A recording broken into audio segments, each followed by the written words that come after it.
Now, we have Dr. Marlene Arts, because when we think about economic sustainability for the country, one of the solutions to diversify is actually to diversify the economy. But is it such an easy solution given some of the vulnerabilities that those sectors face? And so joining us to talk more about this is development economist and lecturer at the University of the West Indies, Dr. Marlene Arts. Dr. Arts, good morning. Good morning. Good morning, Trinidad and Tobago. Good morning to you both. Good morning. Now, we're talking diversification of the economy, which we have had that conversation for so long, right? And one of the things that we normally discuss when we talk about diversification is the agricultural sector. We would have had our local leg of the Agri-Investment Forum, but should we have such a focus on agriculture given some of the vulnerabilities of the system? And of course, what are some of the vulnerabilities in the agri sector? Interesting question, loaded question. How much time we have? Because I can spend the rest of the day here talking about this. You're absolutely correct. We've spoken about economic diversification since Rock of Ages was a pebble. But really and truly, for me, the conversation is less about economic diversification, which I think has become an abused term, and really more about economic transformation. Because when I speak of economic transformation, I'm really talking about all of the attendant infrastructural issues. And when I say infrastructure, I don't mean physical infrastructure. I mean the social infrastructure, the educational infrastructure that is required to transform the economy. For many of us in our lifetime, the 60 years that we celebrated in terms of our independence, we've known the energy sector as the main driver. How do you change that mindset? That is not simply about economic diversification. It is about a transformation and a cultural transformation that goes with it. So I expect this afternoon when the Minister of Finance starts his presentation, the narrative is going to begin with an overview of what has been happening in the energy sector, both locally and globally. And I think once we start that narrative, it sets the stage for us to have a continued conversation around the energy sector, petrochemicals, when in truth and in fact, the transformation requires us to have a different narrative and a different mindset. You mentioned diversification, transformation into the agriculture sector, which of course is something that we've been speaking about again for decades. But the agriculture sector, as you correctly noted, also is very vulnerable. The concept of climate change, you used in your opening statement the whole question of vulnerabilities. Climate change is something that is extremely impactful on a number of sectors, including the agriculture sector. Just recently, I was chatting with some farmers and really looking at what is behind the high prices of food that we see in the markets, for example. And it's the changing weather patterns, whether you want to ascribe them to climate change per se.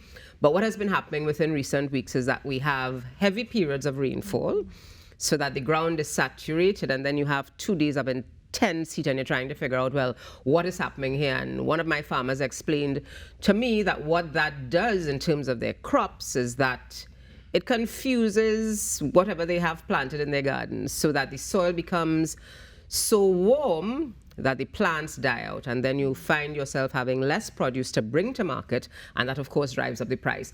So when we talk about economic transformation, and I want to stick with transformation because, as I said, I think there are a whole suite of issues that are associated with the transition out of the energy sector, or the transition from the heavy dependence, because as I've said at other fora, it is not an easy feat. It is something that we've been speaking about, and while, like many other persons in the country, I am economic diversification fatigued because we've been using the term for so many years, I appreciate that the transition is not easy because all of our eggs and all of our financial resources are tied in to revenues that we earn from the energy sector. So to reimagine Trinidad and Tobago's future without that base requires some real re-engineering. But I do think that what is happening globally and what has impacted on Trinidad and Tobago, the vacillations and the volatility that we've experienced,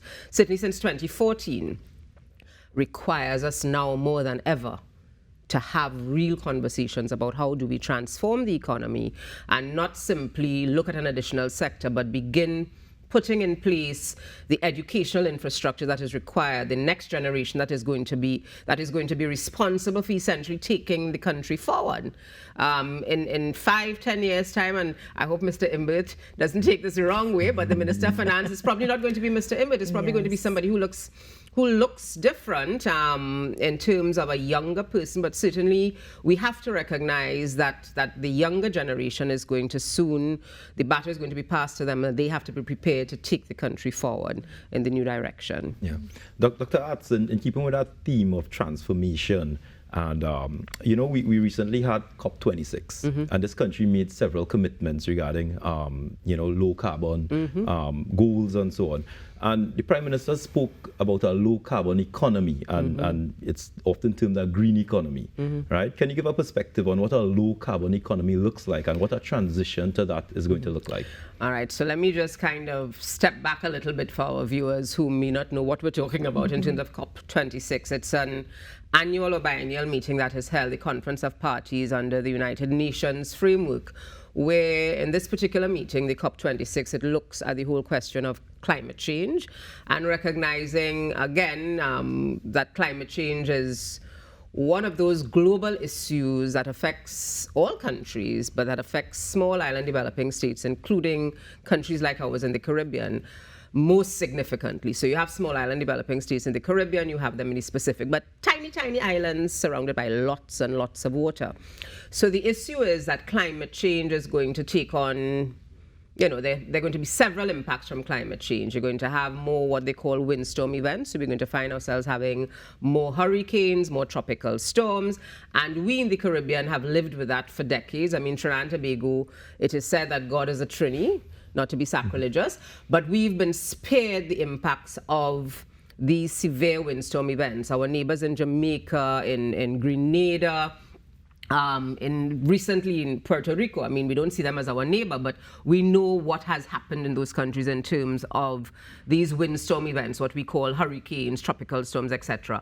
And I think every Trinbagonian knows when they hear on the radio, tropical storm so-and-so is heading our way, and then tropical storm turns into hurricane 1, category 1, etc., etc., etc., all the way up to category 5 hurricane. But the truth of the matter is that some of the most severe damage from hurricanes don't necessarily come from a category 5 hurricane. They come from tropical storms because there are existing vulnerabilities. So you live in a flood-prone area, so as to drop a rainfall, we know what the story is in Trinidad and Tobago. We have challenges sometimes, and that is the best way I can put it in terms of clearing our waterways, our water courses. So 2 drop of rain, heavy flooding. We have in Trinidad and Tobago of most recent memory. The most significant of recent memory is the Green Veil fiasco, that famous vision that I think many of us still have in our minds of homes being actually inundated and you're just seeing water, and people actually going down the street in a boat because, there was such intense rainfall. And what happens because of climate change, and what, coming back to the specific question from Viash in terms of COP26, Trinidad and Tobago is a little arithmetic sort of anomaly. Because our population is very small, we're only about 1.4 million or whatever the latest count is today, but because we're so heavily dependent on the energy sector, when you do the per capita, it looks as if we're a high emitter of greenhouse gases. And greenhouse gases are those culprits that are responsible for climate change and the global warming and all of the things that we're seeing around us. Because of that anomaly in Trinidad and Tobago's economic landscape, we're often kind of looked at, you all need to do something about reducing your carbon footprint, essentially your emission of these greenhouse gases. So at COP26, Prime Minister Rowley made a commitment that we will reduce our carbon footprint. And by making that commitment, essentially he was choreographing that we're going to be transitioning away from fossil fuels, the oil, gas, petrochemical sector as we know it now, and transition into something that is greener, that has less of an impact in terms of the carbon emissions, the greenhouse gas emissions, and the impact on climate change. Of course, with that comes, obviously, a conversation around how do you do this transition?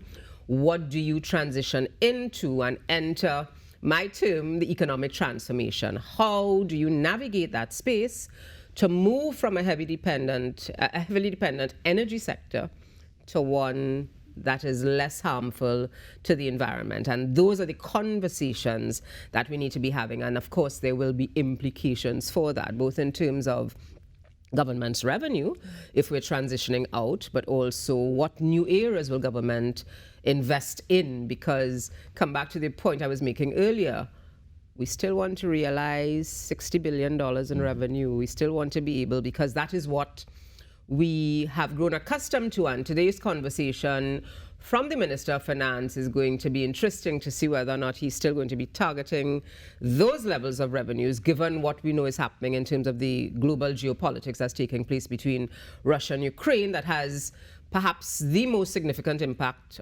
on our revenue stream that we're going to hear about this afternoon. So the conversation from COP26,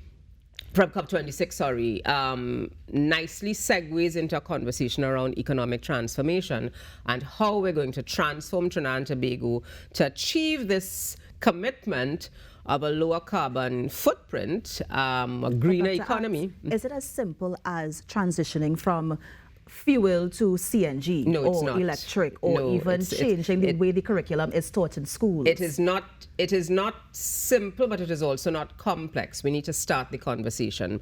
My concern is that the conversation has run out of gas, haha, no pun intended, because we start the conversations and then the conversation ends. So we had the Agro Expo, I think we mentioned earlier. We had that expo some weeks ago, and there was a lot of interest, but there was also a lot of criticism that it was simply a PR stunt.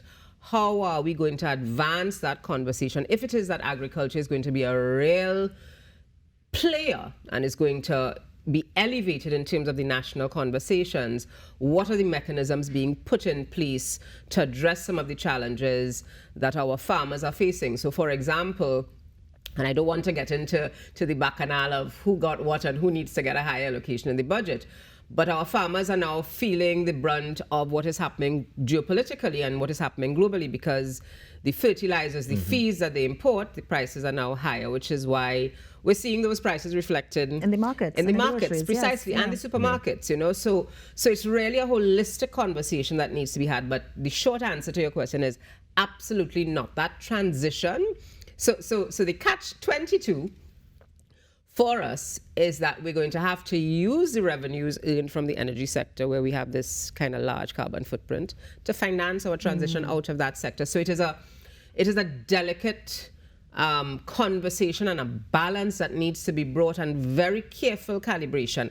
I think today, for me, is perhaps going to be one of the most interesting budgets, because it is going to require a lot of balancing, a lot of calibration. We were talking about that earlier. Yes. A lot of calibration. But of course, this afternoon, we're only going to get the headlines. The real proof of the pudding and all of the details will come out in the subsequent contributions from both the government and the opposition, because sometimes the balance is good, so that you hear things from the opposition benches that causes you to reflect and to think about what is happening on the government side. So today, to me, is going to be an interesting time, because essentially, where we are now in terms of the little breathing space Minister Imbert announced at the Spotlight and at the mid-year review is as a result of the conflict between Russia and Ukraine. That is what has caused energy prices to skyrocket, and we get a little bly, as it is said in local parlance. But that is not sustainable, and I think that needs to be made clear. And if I have one criticism, I think we are not embracing the fact that is not sustainable. That was simply because Mr. Putin decided to invade Ukraine, and then everything else. And of course, now we're going into the winter period in Europe, etc. And Mr. Putin, I think 2 weeks ago, declared that he was going to shut off some of the gas that goes to those countries. So again, the geopolitical games are being played. And then, there was a question of whether or not the United States is going to enter the market and put shale gas there, which will drive the price down. But of course, the United States is probably not going to do that, because if it comes into the market, the higher price that they could enjoy for shale gas will probably be tempered and dampened, and that is going to be lower. So it's interesting to know what is happening globally, so that we can see how it impacts on Trinidad and Tobago. Dr. Arts, shifting back to the whole issue of what we like to call the green economy and our transition. as we transition, where would we find the opportunities? Where would the individual in Trinidad, the business owner, the aspiring student who's looking for new areas to break into and innovative areas, where can we see the opportunities, and where are we seeing future industries there? Interesting question. Of course, the whole framework of renewable technologies in terms of solar. So I was having a conversation with someone earlier this week about, putting in solar panels. That is a burgeoning industry. We have electric cars, all of these, so we need to have technicians trained in those areas. I see that there has been a revision to the beverage containers bill, so there is an opportunity there in terms of how do you make packaging that is more environmentally friendly, that uses. So there are a host of areas, but of course, and you're correct, it starts with having a broader understanding of what the green economy means, and therefore building out from that some of the opportunities. So there is manufacturing, I suppose there is food, there is different ways in which, so if you look at the agriculture sector, how do you green agriculture? You use things like hydroponics, you use different kinds of technologies, as opposed to the more traditional land intensive. You try to cap the emission of methane gases, so you look at things like recycling. So back in the day, I had a student who was looking at our dumps in Trinidad and Tobago, and the fact that we emit methane gases from those dumps, the whole science behind that, etc., and how perhaps we can capture that methane and convert it into renewable energy, for example. So there are a whole suite of issues, but we have to begin with, I think, getting greater public buy-in into the concept of the green economy, and really what I've been calling for truth and balance in an article that I recently submitted to one of the local print media. I think we need to dispel all of the notions around where we are in Trinidad and Tobago, understanding the state of the energy sector globally and how it is impacting on us locally, and that whole conversation about the transition from non-renewables into the green sector, and what are the opportunities. So I think I'm hoping that soon we will start to have those kinds of conversations with the people of Trinidad and Tobago, so that they have a greater understanding of where we are and what lies ahead in terms of this path that we have to take as Trinbagonians. Now, Dr. Atz, we have 1 more minute, and I just want to squeeze in quickly. I wanted to get your thoughts on the current wage negotiations. We can talk about it all morning. We only have 1 minute. I think that is probably going to feature this evening, given that the Minister of Finance and the Prime Minister have spoken about payouts to the persons in the Ministry of Health, given their human service during COVID-19. I think anything more than the 4% now is not sustainable, given the volatility in the Trinidad and Tobago economy in terms of our revenues.